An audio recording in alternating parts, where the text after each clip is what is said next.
Hello everyone, সকলকে আমার YouTube channel knowledge bank টুগেতে স্বাগত। আজকে আমি তোমাদের আমার এই ক্লাসের মাধ্যমে ক্লাস 8-এর পরিবেশ ও বিজ্ঞান পরিবেশ বিজ্ঞান থেকে রায় মার্টিন অর্থাৎ প্রশ্ন বিচিত্রার সেকেন্ড ইউনিট টেস্ট অর্থাৎ দ্বিতীয় পর্যায়ক্রমিক মূল্যায়নের যে সেটগুলো আছে সেই সেটের মধ্যে 3 নম্বর যে সেট আছে সেই সেটা হচ্ছে বিধাননগর গভর্নমেন্ট হাই স্কুল। এই স্কুলের যতগুলো কোশ্চেন আছে সমস্ত কোশ্চেনের অ্যান্সার আমি আজকের এই ভিডিওর মাধ্যমে তোমাদের বলবো। তার আগে বলবো, তোমাদের চ্যানেল নতুন থাকলে চ্যানেলটিকে সাবস্ক্রাইব করে নিও এবং তার সাথে সাথে পাশে থাকা বেল আইকনটি ক্লিক করে নিও, যেন পরের ভিডিও দিলে তোমরা সেই ভিডিওটার নোটিফিকেশন সঙ্গে সঙ্গে পেয়ে যাও। এবং ভালো লাগলে অবশ্যই বন্ধুদের সঙ্গে শেয়ার করবে এবং কমেন্ট করে জানাবে। তাহলে শুরু করা যাক। প্রথমে এই যে স্কুল আছে এই স্কুলে কিন্তু দুটো পার্ট আছে, একটা হচ্ছে ফিজিক্যাল সায়েন্স পার্ট, একটা হচ্ছে লাইফ সায়েন্স পার্ট। প্রথমে আমরা ফিজিক্যাল সায়েন্সের যে পার্টটা আছে সেই অ্যান্সারগুলো জানবো। 1 নম্বর বলছে সঠিক উত্তরটি নির্বাচন করো। ফার্স্ট কোশ্চেন বলেছে যে তাপের অধিকতম সুপরিবাহী ধাতুটি হলো কি? অ্যান্সার হবে রূপো। সঠিক যেটা অ্যান্সার হচ্ছে সেটা হচ্ছে অপশন সি, রূপো। তারপর বলেছে যে সূর্য থেকে পৃথিবীতে কোন পদ্ধতিতে তাপ আসে? সূর্য থেকে পৃথিবীতে কোন পদ্ধতিতে তাপ আসে? অ্যান্সার হবে বিকিরণ পদ্ধতিতে। সঠিক যেটা অ্যান্সার হচ্ছে অপশন এ, বিকিরণ পদ্ধতিতে। বিকিরণ পদ্ধতিতে সূর্য থেকে পৃথিবীতে তাপ আসে। তারপরে next very very important question যে তাপের একক কী? তাপের একক হচ্ছে জুল। অ্যান্সার হচ্ছে অপশন এ, জুল। তাপের এটা হচ্ছে এসআই একক, তাপের একক হচ্ছে জুল। নেক্সট কোশ্চেন বলছে চাপ বাড়ালে বরফের গলনাঙ্ক কী হয়? চাপ বাড়ালে বরফের গলনাঙ্ক কী হবে? কমে যায়। সঠিক অ্যান্সার হচ্ছে অপশন এ, কমে যায়। তারপরে নেক্সট কোশ্চেন দেখো 5 নম্বর, সালফারকে বাতাসে পড়লে পাওয়া যায়। সালফারকে যদি বাতাসে পড়ে তাহলে কি পাওয়া যাবে? অ্যান্সার হবে অপশন এ, SO2। ঠিক আছে, সালফারকে বাতাসে পড়লে পাওয়া যাবে SO2।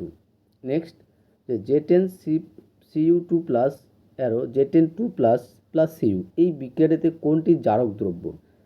অ্যান্সার হবে অপশন বি, Cu2 প্লাস। এই যে এই অপশনটা এটা হচ্ছে তোমার জারক। তারপরে নেক্সট কোশ্চেন দেখো, বলেছে একটি মৃদু তড়িৎ বিশ্লেষ্য পদার্থ হলো। ভেরি ভেরি ইম্পর্টেন্ট কোশ্চেন যে একটি মৃদু তড়িৎ বিশ্লেষ্য পদার্থ হচ্ছে অপশন ডি, CH3COOH। CH3COOH। তারপরে নেক্সট কোশ্চেন দেখো, নেক্সট কোশ্চেন বলেছে যে তড়িৎ বিশ্লেষ্য পদার্থ তড়িৎ পরিবহন করে প্রদত্ত কোনটির সাহায্যে? তড়িৎ বিশ্লেষ্য পদার্থ তড়িৎ পরিবহন করে প্রদত্ত কোনটির সাহায্যে? অ্যান্সার হবে অপশন সি, আয়নের সাহায্যে। নেক্সট কোশ্চেন যে বজ্রপাতের সময় নিরাপদ স্থান কোনটি? তো বজ্রপাতের সময় নিরাপদ স্থান এই অপশনগুলোর মধ্যে হচ্ছে সঠিক অ্যান্সার হচ্ছে অপশন এ, জানলা দরজা বন্ধ করে ঘরের ভিতরে থাকা। ঠিক আছে, নেক্সট 2 দাগের কোশ্চেনগুলো দেখো। আর 2 দাগের কোশ্চেন অ্যান্সারগুলো বলার আগে তোমাদের বলবো, চ্যানেল নতুন থাকলে চ্যানেলটিকে সাবস্ক্রাইব করে নিও এবং তার সাথে সাথে পাশে থাকা বেল আইকনটি ক্লিক করে নিও, যেন পরের ভিডিও দিলে তোমরা সেই ভিডিওটার নোটিফিকেশন সঙ্গে সঙ্গে পেয়ে যাও। এবং ভালো লাগলে অবশ্যই বন্ধুর সঙ্গে শেয়ার করবে এবং কমেন্ট করে জানাবে। তো 2 দাগের কোশ্চেনগুলো দেখো। 2 দাগের কোশ্চেন নিম্নলিখিত প্রশ্নগুলির উত্তর দাও। ফার্স্ট যে কোশ্চেন আছে ভেরি ভেরি ইম্পর্টেন্ট কোশ্চেন, সবথেকে ভালো কোশ্চেন। ঠিক আছে, তো প্রথম যে কোশ্চেন বলেছে দেখো, ফার্স্ট কোশ্চেন বলেছে যে 1 ক্যালোরির সংজ্ঞা দাও, অর্থাৎ 1 ক্যালোরি বলতে কী বোঝো?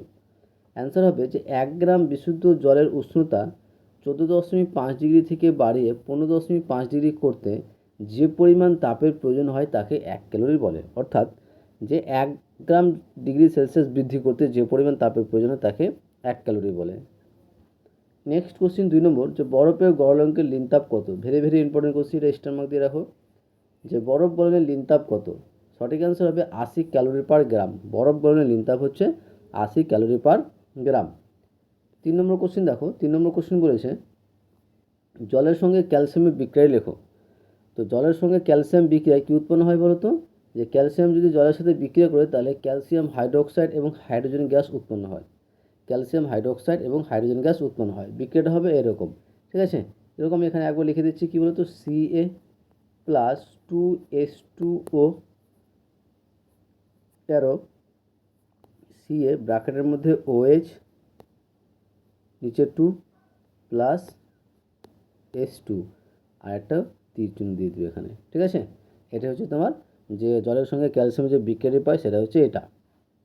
তারপরে নেক্সট কোশ্চেন বলছে ইলেকট্রন কণার চার্জ কী প্রকারের হয়। ইলেকট্রন কণার চার্জ কী প্রকার হয়? ইলেকট্রন কণার চার্জ কী হয় তো ঋণাত্মক তড়িৎগ্রস্ত হয়। ইলেকট্রন কণার চার্জ হচ্ছে ঋণাত্মক তড়িৎগ্রস্ত। নেক্সট 5 নম্বর বলছে অ্যানোডে কী প্রকারের বিক্রিয়া ঘটে। অ্যানোডে কী প্রকারের বিক্রিয়া ঘটে? অ্যানোডে জারণ বিক্রিয়া ঘটে। ঠিক আছে, অ্যানোডে কী প্রকারের বিক্রিয়া ঘটে? জারণ বিক্রিয়া ঘটে। 6 নম্বর যে বিশুদ্ধ জল তড়িতের সুপরিবাহী না কুপরিবাহী। ভেরি ভেরি ইম্পর্টেন্ট কোশ্চেন, যে একটা বিশুদ্ধ জল তড়িতের সুপরিবাহী হয় না কুপরিবাহী। সঠিক যে অ্যান্সার হবে সেটা হচ্ছে কুপরিবাহী। বিশুদ্ধ জল তড়িতের কী বলতো? কুপরিবাহী। নেক্সট যেটা হচ্ছে ভেরি ভেরি ইম্পর্টেন্ট কোশ্চেন, ভালো করে এটা স্টার মার্ক রেখে দাও। ঠিক আছে, যে এলইডির পুরো নাম কি? এলইডির পুরো নাম হচ্ছে লাইট ইমিটিং ডায়োড। ঠিক আছে, লাইট ইমিটিং ডায়োড। তারপরে নেক্সট 3 দাগের কোশ্চেনগুলো দেখো। 3-এর কী বলেছে যে নিম্নলিখিত প্রশ্নগুলোর উত্তর দাও। প্রথম যেটা কোশ্চেন বলেছে যে পার্থক্য লেখো। কার মধ্যে পার্থক্য? যে বাষ্পায়ন ও স্ফুটনের মধ্যে পার্থক্য। একদিকে লিখবো বাষ্পায়ন, একদিকে লিখবো কী বলতো? স্ফুটন। 1 নম্বর দেখো, এখানে 1 নম্বর দিয়ে লিখবে যে বাষ্পায়ন যে কোনো উষ্ণতায় ধীরে ধীরে ঘটে। যে কোনো উষ্ণতায় তোমার ধীরে ধীরে ঘটে, কিন্তু স্ফুটনগুলো তো একটা নির্দিষ্ট উষ্ণতায় দ্রুত ঘটে। একটা নির্দিষ্ট উষ্ণতা থাকে এবং সেটা খুব তাড়াতাড়ি অর্থাৎ দ্রুত ঘটে। 2 নম্বর দেবে, এখানে 2 নম্বর দিয়ে লিখবে যে শুধুমাত্র তরলের উপরিভাগ থেকে ঘটে। বাষ্পায়ন শুধুমাত্র তরলের উপরিভাগ থেকে ঘটে, কিন্তু স্ফুটন তরলের সমগ্র অংশ থেকে ঘটে। ঠিক আছে, 3 নম্বর দিয়ে লিখবে কী বলতো? যে বাষ্পায়ন কোনো শব্দ ছাড়াই ঘটে, কিন্তু স্ফুটন সাধারণত শব্দ ঘটে। ঠিক আছে, এটা হচ্ছে ফার্স্ট কোশ্চেন। 3-এর 2 নম্বর কোশ্চেন বলেছে যে 100 ক্যালোরি তাপ যোগ করলে, কোশ্চেন বলেছে যে 100 ক্যালোরি তাপ যোগ করে 5 গ্রাম জলের উষ্ণতা কত ডিগ্রি সেলসিয়াস বাড়ানো যাবে সেটা লেখো।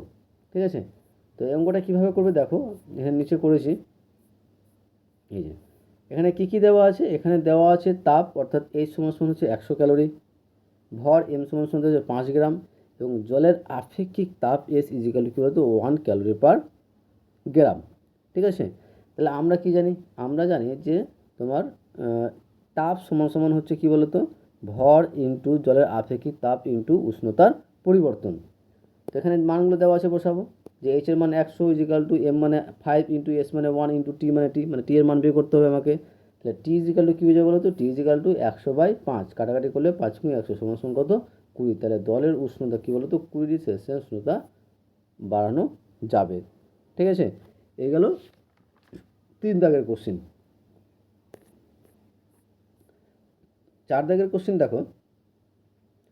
4 দাগের কোশ্চেন অ্যান্সারগুলো বলার আগে তোমাদের বলবো, চ্যানেল নতুন থাকলে চ্যানেলটিকে সাবস্ক্রাইব করে নিও এবং তার সাথে সাথে পাশে থাকা বেল আইকনটা ক্লিক করে নিও, যেন পরের ভিডিও দিলে তোমরা সেই ভিডিওটার নোটিফিকেশন সঙ্গে সঙ্গে পেয়ে যাবে। ভালো লাগলে অবশ্যই বন্ধুর সঙ্গে শেয়ার করবে এবং কমেন্ট করে জানাবে। তো 4 দাগের যে কটা কোশ্চেন আছে, এই কোশ্চেনের অ্যান্সারগুলো পিডিএফ আকারে যদি নিতে চাও তাহলে তোমরা আমার এই হোয়াটসঅ্যাপ নম্বরে মেসেজ করবে 8145150357। এই হোয়াটসঅ্যাপ নম্বরে নিজের নাম, স্কুলের নাম এবং ক্লাস লিখবে, এবং কোন সেটের তোমার এই 3 মার্কের যে অ্যান্সারগুলো দরকার সেটা তুমি বলবে, লিখবে, তাহলে আমি তাকে সেই অ্যান্সারগুলো পিডিএফ আকারে তার হোয়াটসঅ্যাপে আমি দিয়ে দেবো। ঠিক আছে, এবার আসি নেক্সট লাইফ সায়েন্সের পার্টগুলো দেখো। লাইফ সায়েন্সের প্রথম যে কোশ্চেন বলেছে যে সঠিক উত্তরটি নির্বাচন করে পূর্ণবাক্যে উত্তর দাও। ফার্স্ট কোশ্চেন বলেছে যে মানবদেহে যে ব্যাকটেরিয়া প্লেগ রোগ সৃষ্টির জন্য দায়ী সেটা কি? মানবদেহের যে ব্যাকটেরিয়া প্লেগ রোগ সৃষ্টির জন্য দায়ী সেটা কি? সেটা হচ্ছে অপশন সি, অ্যারসিনা পেস্টিস। কী বলতো? অ্যারসিনা পেস্টিস। নেক্সট, চিনি পাওয়া যায় এমন একটি ফসল কি? সেটা হচ্ছে আখ। অ্যান্সার হবে অপশন ডি, আখ। চিনি পাওয়া যায় এমন একটি ফসল হলো সেটা হচ্ছে আখ। নেক্সট কোশ্চেন যে একটি মাইনর কার্পের উদাহরণ হচ্ছে বাটা। ঠিক আছে, নেক্সট 2 দাগের কোশ্চেনগুলো দেখো। 2 দাগের কোশ্চেনগুলো বলার আগে তোমাদের বলবো, চ্যানেল নতুন থাকলে চ্যানেলটিকে সাবস্ক্রাইব করে নিও এবং তার সাথে সাথে পাশে থাকা বেল আইকনটি ক্লিক করে নিও, যেন পরের ভিডিও দিলে তোমরা সেই ভিডিওটার নোটিফিকেশন সঙ্গে সঙ্গে পেয়ে যাও। ওকে, তো 2 দাগের কোশ্চেনগুলো দেখো, বলছে 2-1টি বাক্যে উত্তর দাও। ফার্স্ট কোশ্চেন বলেছে যে বসন্ত রোগকে সংক্রামক বলা হয় কেন? কারণ বসন্ত রোগ ভাইরাস গঠিত একটি রোগ, যা আক্রান্ত ব্যক্তির হাসি, কাশি বা সংস্পর্শের মাধ্যমে সুস্থ ব্যক্তিদের অতি দ্রুত ছড়িয়ে পড়তে পারে। যে বায়ুবাহিত বা স্পর্শজনিত উপায়ে সংক্রমিত হয় বলে একে সংক্রামক রোগ বলা হয়। নেক্সট, এনপিকে সার বলতে কী বোঝো? এনপিকে সার হলো একটি মিশ্র রাসায়নিক সার যাতে উদ্ভিদের বৃদ্ধির জন্য প্রয়োজনীয় 3টি প্রধান পুষ্টি উপাদান থাকে, যেমন নাইট্রোজেন, ফসফরাস এবং পটাশিয়াম। একটি নির্দিষ্ট অনুপাতে উপস্থিত থাকে। ঠিক আছে। লাস্ট কোশ্চিন এই স্কুলের, যে একটি মাংস উৎপাদনকারী মুরগি জাতের নাম লেখো। মুরগি জাত হচ্ছে কি? কর্নিশ বা প্লিমাউথ রক। ঠিক আছে। তারপরে তোমার 3 মার্কের যে, অর্থাৎ 3 দাগের যে কোশ্চেনগুলো আছে সেই কোশ্চেনের অ্যান্সারগুলো নেওয়ার জন্য তোমাদের বলবো আমার এই হোয়াটসঅ্যাপ নম্বরে মেসেজ করবে 8145150357। ঠিক আছে, এই নম্বরে মেসেজ করবে, তাকে আমি তাহলে এই অ্যান্সারগুলো পিডিএফ আকারে দিয়ে দেবো। ঠিক আছে, আশা করছি তোমাদের ভিডিও ভালো লেগেছে। ওকে, থ্যাংক ইউ ভিডিওটা দেখার জন্য।